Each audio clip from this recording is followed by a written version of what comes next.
I'm Eric Chemi, and this is Politely Pushy.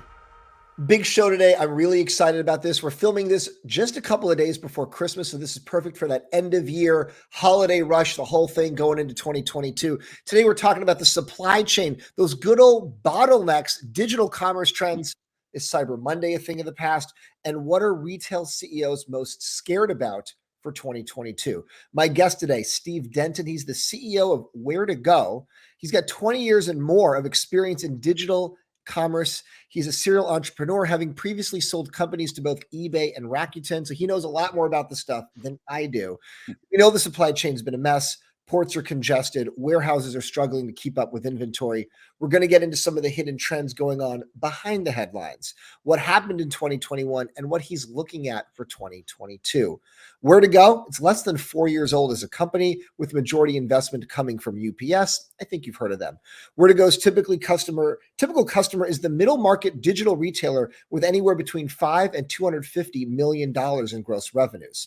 Think of Ware2Go like Airbnb or Uber. It's got a network of warehouses that it doesn't own, around 50 of them installed with its custom technology. On the other side of the equation are all those merchants and retailers taking advantage of the fractional warehouse model. Ware2Go allows these retailers to spread their inventory across the country, connect to their commerce engines like Amazon, Etsy, Shopify, and by placing their goods around the country, they can offer 1 and 2 day shipping to most places in the country, just like the big guys. So basically, Ware2Go allows these retailers to deal with all the logistics. Ware2Go's doing all the logistics, so these retailers don't have to do it themselves. So let's bring in Steve. I hope my introduction was good enough, but I'll ask you right away, where are you right now? What is this brick background? Is that real? Is that fake? What's going on here? That's real. That's real brick. I'm in our offices here in Buckhead. It's a section of Atlanta in Buckhead, so we're down in Georgia. And great intro. You should, if this doesn't work out for you, you could be an enterprise seller for us, Eric. It was actually a way to describe our company. So I appreciate that. I might need to get my resume polished up and get that sent over to you when we're done here. So you're in Buckhead. You're not far from Atlanta, obviously. UPS right. And everything going on with them. They're your majority investor. They're nearby, big brother watching over you. And obviously, the name of the podcast, Politely Pushy. Do you say you're more polite or more pushy? In general, or I would say in business, let's say. In business, I would say that we have grace, but that's combined with we're very resolute and determined. So I'm not avoiding your question, right? I think you can be both, right? You can have grace, and at the same time you can be resilient. So is that Steve? You'd say Steve Denton is both graceful and resilient? I would think so. I try to be, right? I try to be. When we hire people here, we look for people who are curious and resilient, and a combination of both. And it served us well. But yeah, no, we're here in Buckhead, and it's funny. I was just down at UPS all morning for meetings and wrapping the year up, and here we are a couple of days before Christmas, and yesterday was a huge second day air day. Today it better be an overnight air day, because we're getting down to it's time. So what, I'm just curious, what are you talking about? Because obviously we were actually going to record this 3 hours ago earlier, and you said, right. I'm going to be still stuck in the UPS office. I'd rather be back in my office. You were there for like the whole morning. You were there for 6 hours. What are you guys doing for 6 hours at UPS? What are you talking about on December 21st? Do they need you guys in a meeting, or do they need you to be like, get in a truck, start dropping off packages, get in a plane? Like we don't need time for meetings right now. Right. Well, so let's unpack those, because they're two separate things, right? Like me personally, I've spent the last 3 weeks with our various warehouse partners across the country. And I would tell you about half of our staff has been in various warehouses at any given time over the last 3 weeks, just to keep up with the demand. It's as much as a couple of trends that you saw earlier this year. Like November was really, really strong, and it started because like everybody knew about the supply chain crisis. There's been unprecedented demand all year, and you had inventory concerns. So the retailers, the merchants, they pulled their sales forward, and you saw November was really, really strong. But you still get to that Cyber Week, and that volume is going to be 3x what it is any other week of the year. And it's just, in normal times, Eric, it's really hard to staff for that. But you throw in a labor crisis, and just unprecedented volume. And an abundance of warehouse jobs. You had a lot of challenges there, Where and did we all the had to fill workers that in. go? This is what I ask at home. I ask my wife, where did all the workers go? Are they just sitting at home because of all those benefits and it was better to be at home than at working? Where did they go? And that's a whole podcast on itself, right? I mean, right? I mean, I read an interesting article the other day that said, hey, most of the people that have opted out of the workforce are people like my age who have a lot of value in their homes. The stock market's been good, and they've decided not to go back to work. I don't know that that's impacting warehouse labor right now. You've just got unprecedented demand, and you've got. I mean, in this country right now, you've got less. You've got record levels of inventory trying to come into this country with the port congestion, so out on the boats, right? And you've got record levels of inventory already in this country. You've got in Southern California under 1% vacancy rates in warehouses. So, you've just got this constant working. So where they went, I don't know they went anywhere. I think it's just a function of there's more demand than there is for supply right now. And just look at wages, right? Wages for warehouse workers have gone up 11% in the last year. The only market that you see 11% is in that 1 year. 11% Wow. in 1 year, year-over-year increases in warehouse labor wages. And the only industry that's surpassed that is hospitality and food service, right? Where they're making more there just to get people to come back to work. So you've got increased labor costs. You've got an abundance of jobs. Like the whole supply chain, like pallets that'll cost you $10 2 years ago, will cost you $30 today. I Like mean, just for an empty everything. pallet, just for the actual piece of wood. Nice piece of wood that's not all rotted out that you want to store some product and ship it on. Yeah, that's like 3x what it was 2 years ago.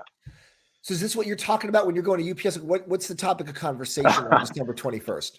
Well, I can't tell you that. I have to cheat you. But no. So look, our partners at UPS have been delivering fantastic. Their service has been amazing. But certainly with that unprecedented demand, there's been plenty of UPSers that have been out delivering packages and augmenting that great workforce. But you'd be down there doing any kind of big company stuff right now, right? You 2020 lock-in plans, talking through some initiatives, some wrap-up stuff. Like year-end types of things, but it's a tough balance, right? Certainly there were no operators in that meeting. Absolutely not. So When you talked about sales being pulled forward this year, so you're not saying sales were up, you're just saying they were pulled forward. So did that suggest that December sales have been a lot weaker than normal, but November was a lot better? Was it just simply people saying, I don't want to wait because I don't know if there's shortages, so I'm just going to buy it earlier, but I didn't necessarily buy more? yeah, great question. So the trends, like December's still playing out, right? And but here's what we saw in our business, and I'll talk about same store sales, so we can do like some true year over year comparisons, like because our business is up 250%, but we're a growing entity, right? So let's just talk about same store sales, clients we had last year at this time of this year. So November was up significantly, like same store sales in November year over year were up, close to 50%. But here's how that played out. Early November was strong. And then when you got to Cyber Week, so Black Friday, we saw 50% year over year increase on Black Friday. But Eric, digital, this is digital sales on Black Friday. This is not in-person sales you're talking about. Yeah. This is all online, digital. right? Yeah. Right.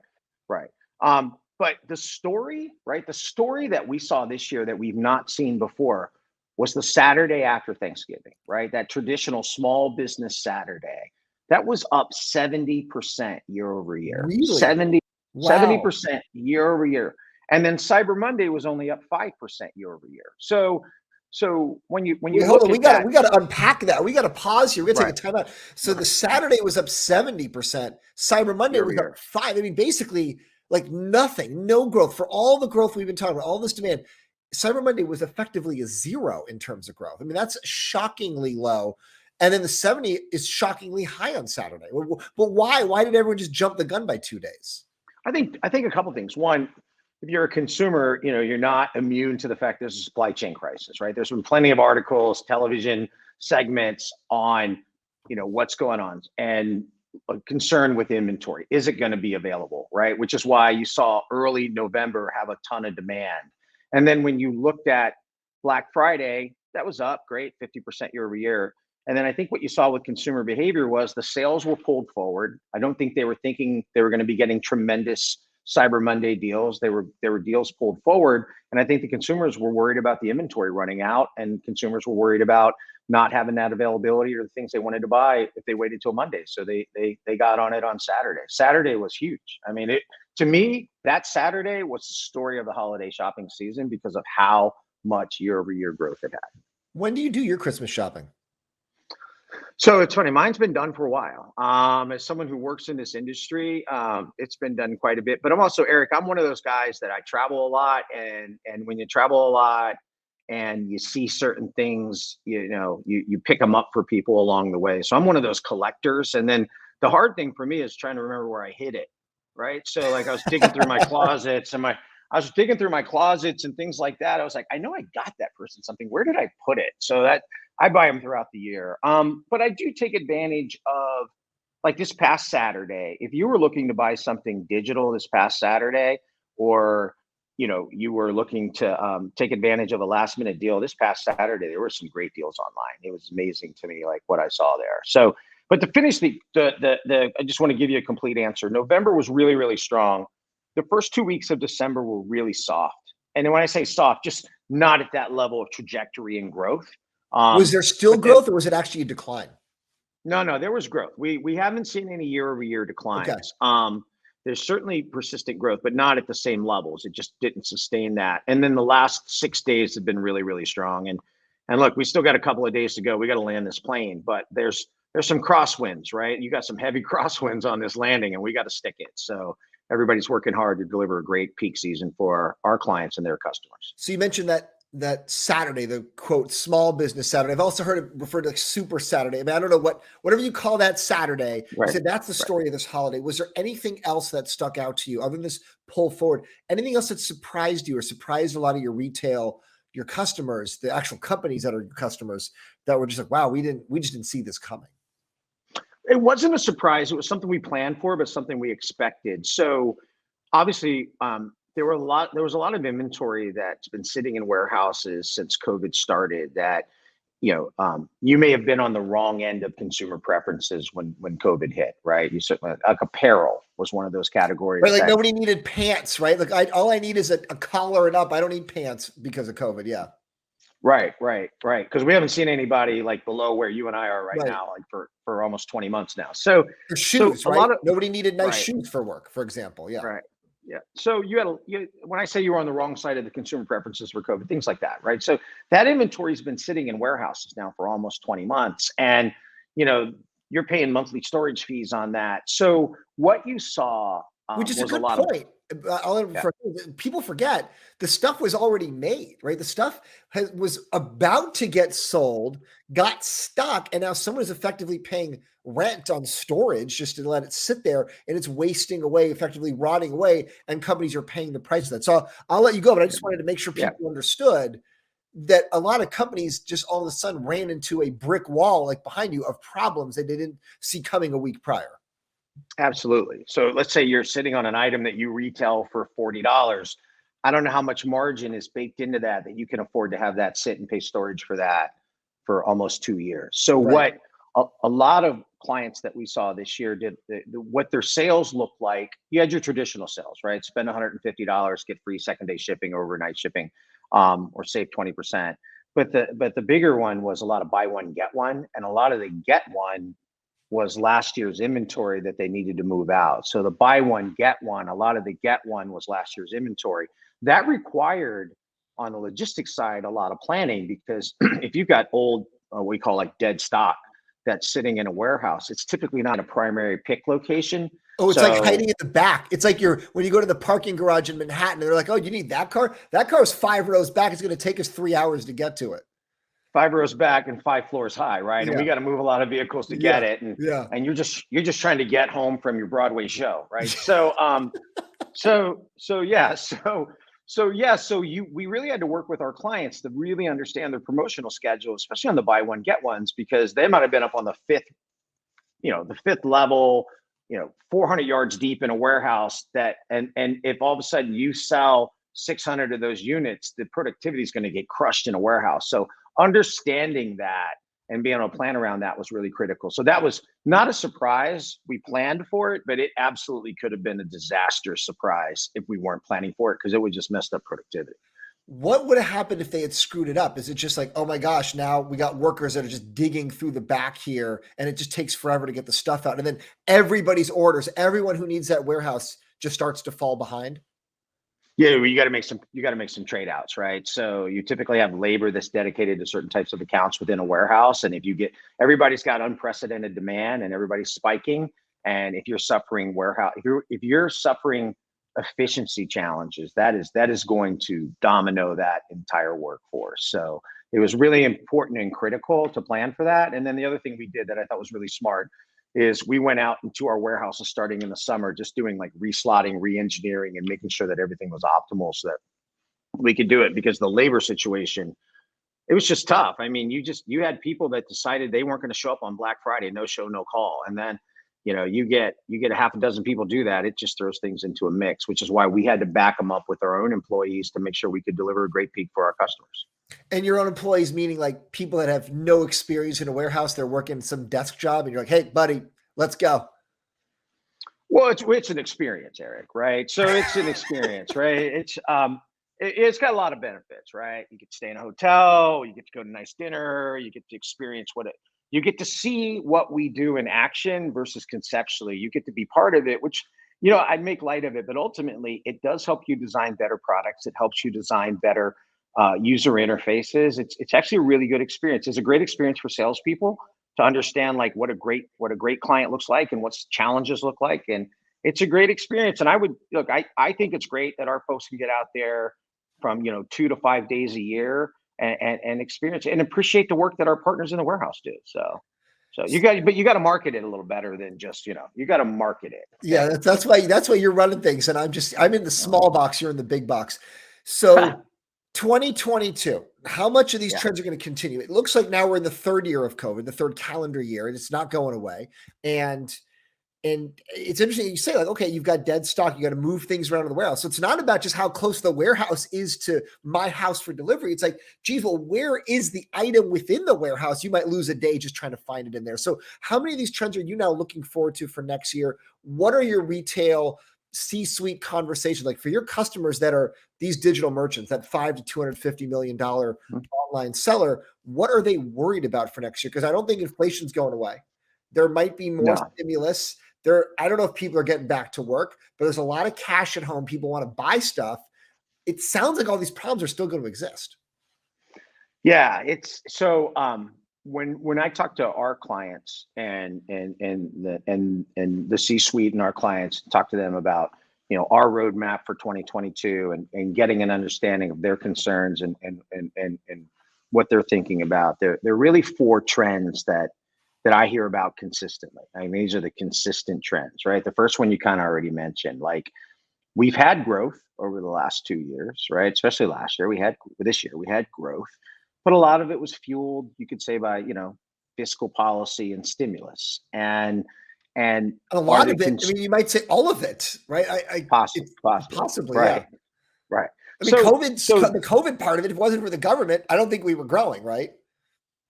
So now is that growth going to continue? Because now it falls on the consumer's ability to sustain this recovery, right? So are the consumers prepared to continue to drive growth in a non-stimulus, non-fiscal policy environment? And there's a couple of trends that point to the fact that the thinking on that is yes, right? Like we think, from talking to my clients and what we see, we will have growth. It will slow, but it will continue to grow. But it's gonna be incumbent upon the consumers. But if you look at the consumers, right, you've got record household wealth in this country right now, right? So you got record levels of that. You've got a stock market that's been kind to many people. You've got house prices that people have got a lot of equity in. You got a hot labor market and increasing wages. So the consumer's in a position to drive growth, and that's what a lot of C-suite executives that I talk to, they think, will the consumers continue to lead that recovery going forward? And thinking is yes,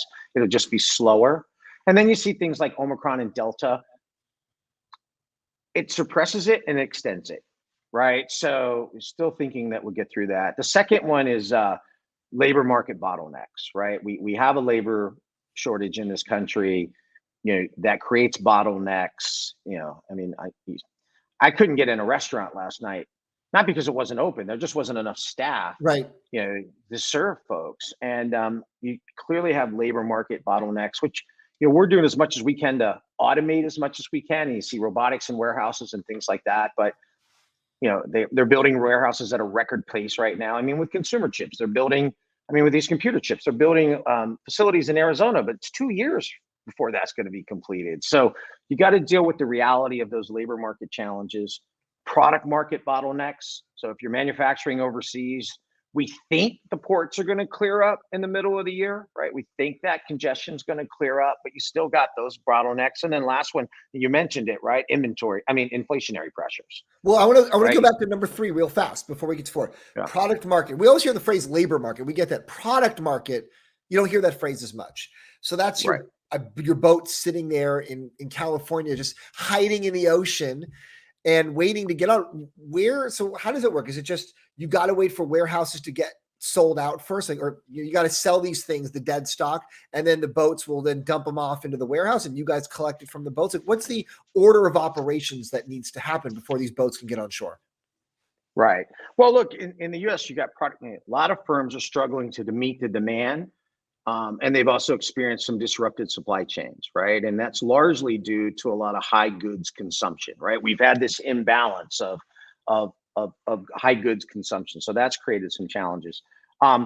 In the warehouse area, what's interesting about that is like the general thinking previously was you would bring your stuff into the ports and then you would move your goods to the center of the country strategically, right? So that it's cheaper storage, it's not as expensive, the labor market's not as expensive, and you can distribute from there and get typically 2 to 3 days from anywhere in the country. And then you'd always have some inventory on a coast to handle those. But with the delays in the ports, the warehouse space in the coast have become just premium, right? And because you don't have time to bring it in, and then the cost to freight it to the middle of the country is like double what it was 2 years ago. So the economics all of them, right? The containers, the drayage, the receiving, right? The trucking and the trains to the center of the country. So you got really great rates in the middle of the country and better labor expenses, but getting it there is pretty expensive and timely, right? So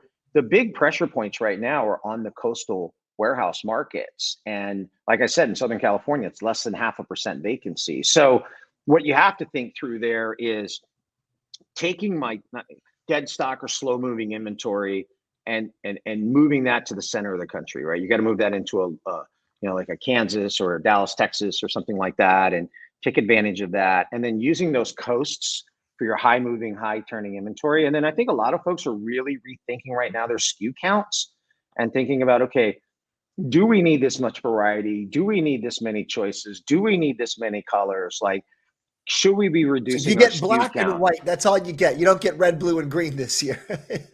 Maybe not, right? Because it's too hard to do, and the carry costs are really high. So you're starting to see shrinkage in SKUs and focusing on high moving SKUs, and that variability and that selection is going to reduce because the carry costs are just too high.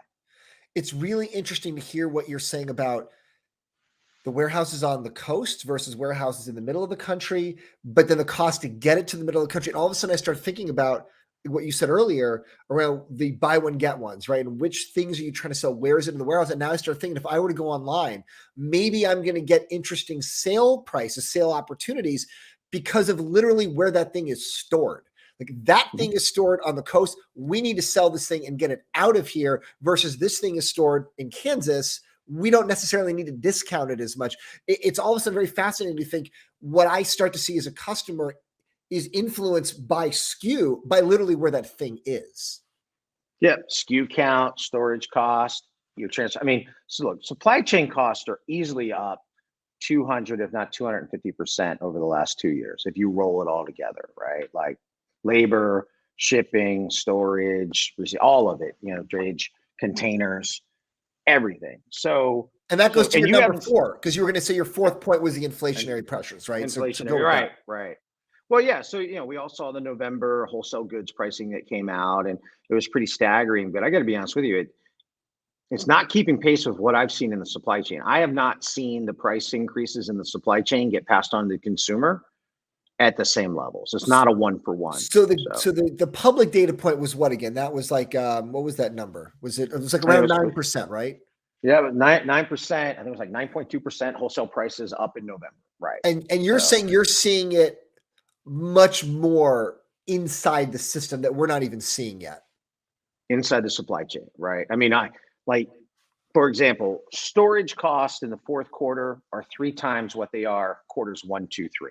Really? So absolutely, right? So because you've just got more demand than you have supply right now, so you get a premium for that. And how is that priced? Is that just priced on like a per day? Is it like a square footage per day rate? How does storage get priced? Typically, it's priced cubic foot per day, right? Okay. So you're paying per cubic foot on storage. And you're going to be paying anywhere like I'll give you a published rate, 75 cents per cubic foot, right? And in the fourth quarter, that's going to be 3x. Okay. Right, so, because it's more premium then. Right. So all of a sudden, if you're saying that the prices in the supply chain are a lot higher than what we're seeing on wholesale prices, who's eating that cost? Who's been losing? Because they haven't passed it all the way to the end consumer yet. Yeah, it's the merchants, it's the retailers, right? I mean, like, look, everybody's taking professional sales negotiations, like 400 level courses right now, because you're trying to negotiate everything you can because there's only so much room there, right? I mean, it's that's been the piece that's been really interesting to me, just because I see it right now. Now, look, you do things to help ease it. Like in our model, we aggregate, hundreds of these small to mid-sized merchants so that they can get the buying power and the technology and things like that they wouldn't get on their own, right? So I think like when I look at our clients, I know that they're benefiting from that aggregation and that technology and the automation to help ease it. But when I think about some of these other more manual operations or things that are just coming through one for one, the merchants eating it right now. Right, because I know a guy, for example, like local example, he's got, single digit millions of revenues, and it's he's selling nail polish and that kind of stuff, right? It's a salon. He sells these things to other salons that want it. And he's just got his warehouse in New Jersey, and he goes there and he's just, he has some space in the warehouse that he shares with 8 other companies. And I think about that. Maybe it's not as sophisticated as what you guys are doing, but all of a sudden if costs start to go up, his $4 a bottle wholesale price, if he starts eating into that margin, he's going to start losing money pretty soon on this stuff. Yeah. He's either got to buy it at a cheaper rate, right? So you either got to buy it cheaper or you're going to pass those costs on, or you're going to take, a deteriorated margin. I mean, there's only so many places you can go. So you mentioned the 4 themes, right? So going from the top, you mentioned the growth story. Can consumers drive growth in 2022? The labor market bottleneck seems like that's staying with us. Product market bottleneck we just talked about, and this inflationary pressure, it sounds like that is going to get worse, because I think for only so much longer companies can continue to eat the cost, the retailers themselves. It feels like we on the end consumer side are really going to start to see that now. Maybe now that we get past the Christmas season, companies are like, this is the real price for the goods, take it or leave it. Right. Like, I think, like when I talk to a lot of the executives, like, how do you make sure you're not conflating like temporary pricing power that you might have right now with persistent pricing power, right? And like really working through that and thinking through that, because you certainly see some temporary pricing power that are in various industries. And I mean, look, we all experience it. You travel during peak times, there's temporary pricing power, right? Like I had to make some holiday travel plans changes like 2 days ago, and I can tell you right now, yeah, it's expensive. Like it's and we're used to that, but it's we've been into this now for almost 2 years, and not confusing that with persistent pricing power. And I think those are and then adopting to consumer demands and what's going on there. And we've certainly seen so many changes through COVID. I mean, like if you were selling desks, right? If you were selling, like we got a client that does those desks that go up and down, home run, right? You can't buy them. I tried to get a desk, whatever, how many months ago in earlier in 2021. You go to any furniture store in New Jersey, like we got nothing. We got no desks. Right. Everyone's working from home. They're all sold out. Right. But now, right, the inventory's kind of come in, and Yeah. like you've been working from home now for 2 years. If you don't have a desk, when are you going to buy a desk? And if you think about the people that are maybe coming into the market that need a desk, maybe you're a recent college graduate, maybe the market for you is not this adjustable desk. You're going to IKEA or something like that to Right. get your starter desk.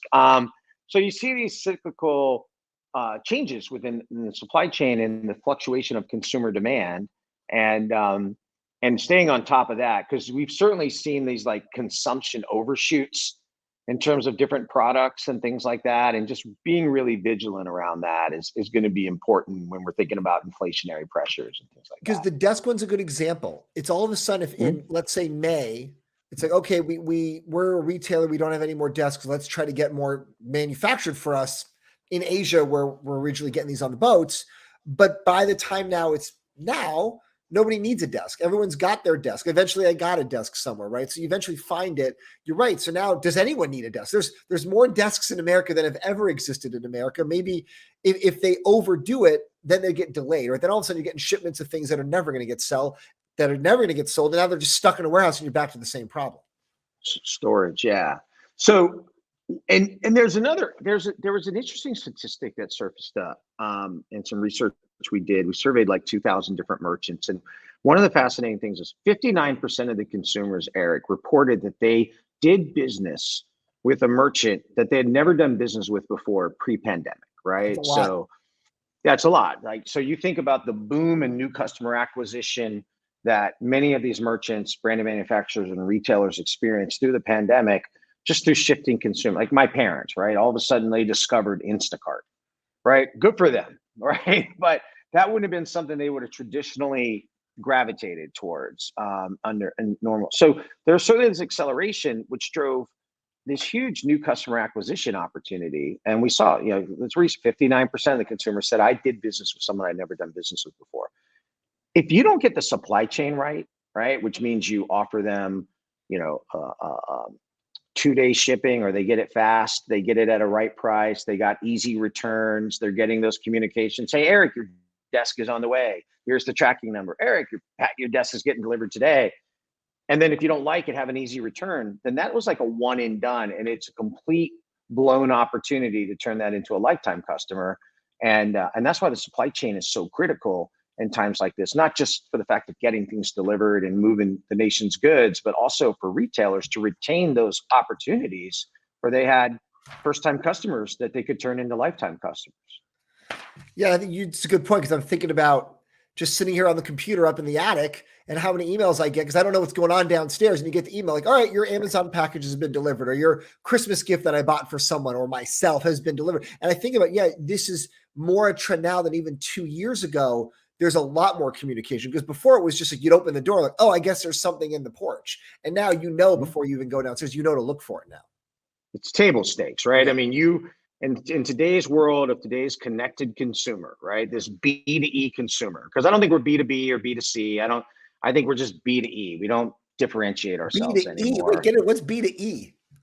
Business to everyone. So you're working from home. I'm sure you get business shipments to you. Are you a B2B customer, or are you B2C? You're business to everyone, right? Good point. Right. The same delivery, right? The same delivery could be for my work, or could be for my personal. It's literally the same drop off. Yeah.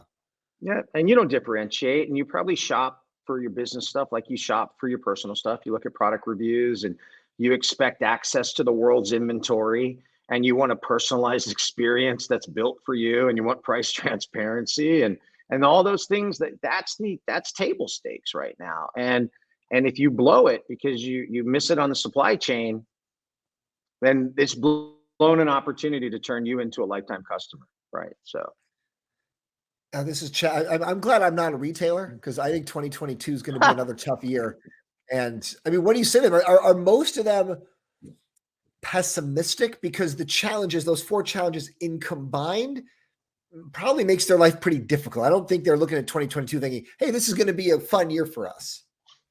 Well, I think you've got very resilient people that, I mean, we could go and have the same conversation about 20 and it would have been 4 different problems, right? And in 2021, we certainly faced different problems. So I think we've got a resilient country. We've got resilient business leaders and a resilient culture out there. I don't think anyone's pessimistic, right? I think we're optimistic about growth, right? We think it's going to be slow but steady. You're already seeing retail sales back to 2019 levels.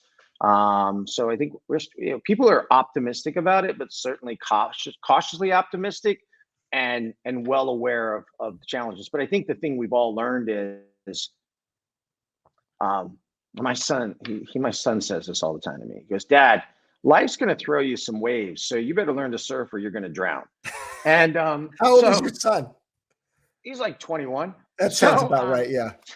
Right. I'm like, okay, I hear you. It's interesting, and I can tease it out, but I think that's just we're stronger than we think, and people have powered through this, and a lot of people have found great opportunity, and you can certainly see it. So I don't think they're looking at 2022 going, oh my goodness, it's going to be terrible. I think people are just they're buckled up, and okay, let's get the problems on the table, and name your problem, solve your problem, and we'll stay focused on it. So. And then before we go, just I was thinking again about the one of the problems you said, like the labor market one. Is that why you're seeing now this back and forth for a lot of these companies? Are we going to force a vaccine mandate for employees or not? Because at some point it's, do we force this health issue, or do we just need to get people to work here? Like vaccine or not, we just need you to show up. Yeah. So that's an interesting topic. Like I can tell you here, our policy at my company at Ware2Go is if you're going to walk into our offices, like you're going to come into our offices, you have to be vaccinated. And not because I want to be in your business, just because like I know as a CEO trying to keep you safe and provide a safe environment, if you're vaccinated, the likelihood of you, if you get COVID, the likelihood of you having long-term issues or dying is going to be a lot less than if you weren't, right? And that's our policy here. But a lot of these folks don't need to come into the office, right? And if you're working from, like I know in New York, I know you're up in New Jersey. I know up in New York, you've got different policies. So we got to see how that plays out. Or I think about like the warehouse workers, like when I think about like actually moving the stuff, the truckers, the warehouse workers, like I got to be in these buildings, but retailers and people like you need them to show up to work to get this stuff moved out. 100%. Well, if you've ever been in a warehouse, they're not real close to each other.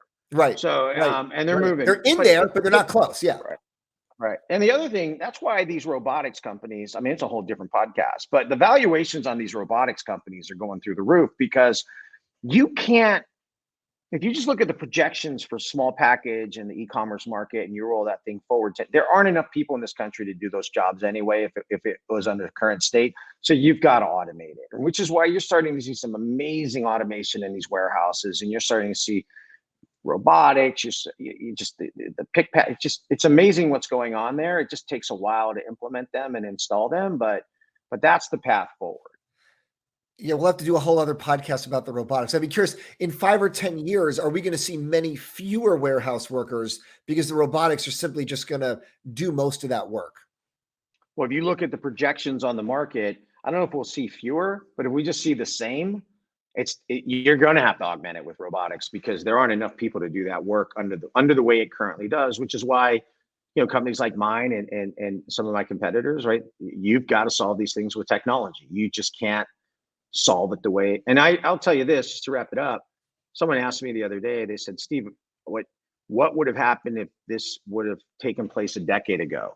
And thinking about where the technology was a decade ago, I mean, people were still been very resilient. People would have found a way to power through, but the technology just wasn't where it is today 10 years ago. And this would have been a whole different set of problems. It would have been a lot worse. And then I think you and I would be not doing a podcast. We would be in your warehouse, looking for items and getting them on trucks and getting them out to people right now.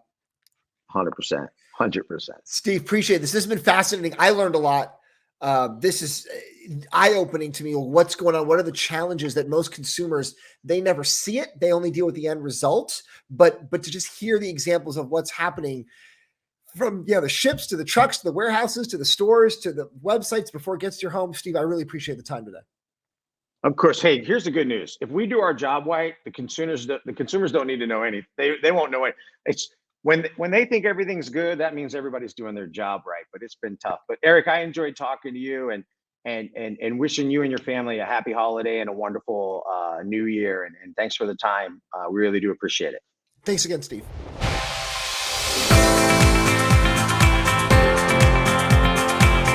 Thank you to my guest, and thanks for listening. Subscribe to get the latest episodes each week, and we'll see you next time.